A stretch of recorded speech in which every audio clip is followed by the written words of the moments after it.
এই মানুষটাকে সোশ্যাল মিডিয়াতে দেখেন নাই, খুব কম সংখ্যকই মানুষ হবে। ওনাকে রেখে একটি ফ্লাইট দুইবার উড়াল দিয়েও কিন্তু যাইতে পারে নাই। 3 নম্বরের মাথায় ওনাকে নেওয়ার পরই ফ্লাইটটি তার গন্তব্যস্থানে যেতে পেরেছে।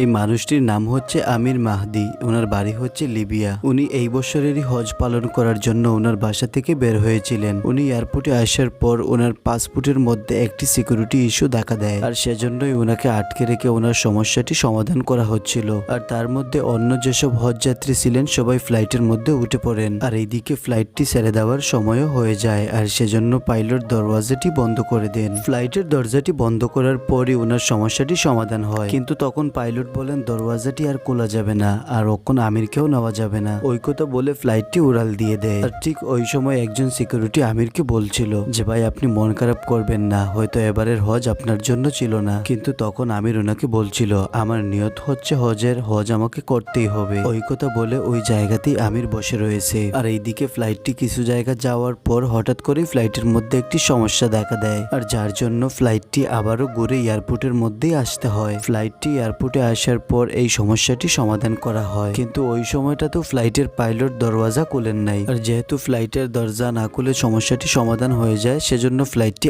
আবারও উড়াল দিয়ে দেয়। ফ্লাইটটি উড়াল দেওয়ার পর আবারও সিকিউরিটি বলছিল এবারের হজ হয়তো আপনার কপালে ছিল না। কিন্তু আমির তখন আবারও সিকিউরিটিকে বলছিল আমার নিয়ত হলো হজে তো আমাকে যেতেই হবে। আর এইদিকে ফ্লাইটটি আবারও কিছু জায়গা যাওয়ার পর আবারও সেই সমস্যাটি দেখা দেয়, আর যার জন্য পাইলটকে আবারও ফ্লাইটটিকে এয়ারপোর্টে ঘুরিয়ে নিয়ে আসতে হয়। আর এইবার যখন পাইলট ফ্লাইটটি ঘুরিয়ে নিয়ে আসতেছেন তখন বলতেছেন যে না, এইবার আমি আমিরকে ছাড়া আর উড়াল দিব না, আমিরকে সাথে করে নিয়েই যাব। এইবার ফ্লাইটটি ল্যান্ড করার পর আমিরের জন্য দরজাটি খুলে দেন পাইলট। এরপর আমির ফ্লাইটে ওঠার পর ফ্লাইটের সমস্যাটিও সমাধান করা হয়। সমস্যাটি সমাধান করার পর ফ্লাইটটি আবারও সৌদি আরবের উদ্দেশ্যে রওনা দেয়। আর এইবার যখন আমিরকে সাথে করে নিয়ে যাচ্ছিল তখন ফ্লাইটে আর কোনো ধরনের সমস্যাই হয় নাই। সুন্দরভাবে সবাইকে নিয়ে ফ্লাইটটি সৌদি আরবে যেতে পেরেছে। এবার আপনারা একটি কথা ভাবেন তো, যে মানুষটার মাথায় নাই টুপি, মুখে নাই দাড়ি, আর এই মানুষটার জন্যই আল্লাহ ফ্লাইটটিকে দুইবার সমস্যার মধ্যে ফেলে দিয়েছেন। আল্লাহর ইচ্ছা হয়েছে ওনার বান্দাকে ওনার বাড়িতে নিবেই, এতে যে কোনো ভাবেই হোক। আর আমিরের নিয়তটিও ছিল পাকা, সেজন্যই তো ফ্লাইটটি দুইবার উড়াল দেওয়ার পরও উনি বলেছেন যে আমার নিয়ত হলো হজে তো আমাকে যেতেই হবে। আর এর থেকে আমরা একটা জিনিস শিখতে পারি, আপনার নিয়ত যদি সঠিক হয় তাহলে দুনিয়ার কোনো মানুষই আপনাকে কোনো কিছুতেই আটকাতে পারবে না, কোনো না কোনো ভাবেই আপনি সফল তো হবেনই। তো যাই হোক ভাই, আজকের মতো বিদায় নিচ্ছি। দেখা হবে অন্য কোনো ভিডিওতে আপনাদের সাথে। ভালো থাকবেন সবাই, আল্লাহ হাফেজ।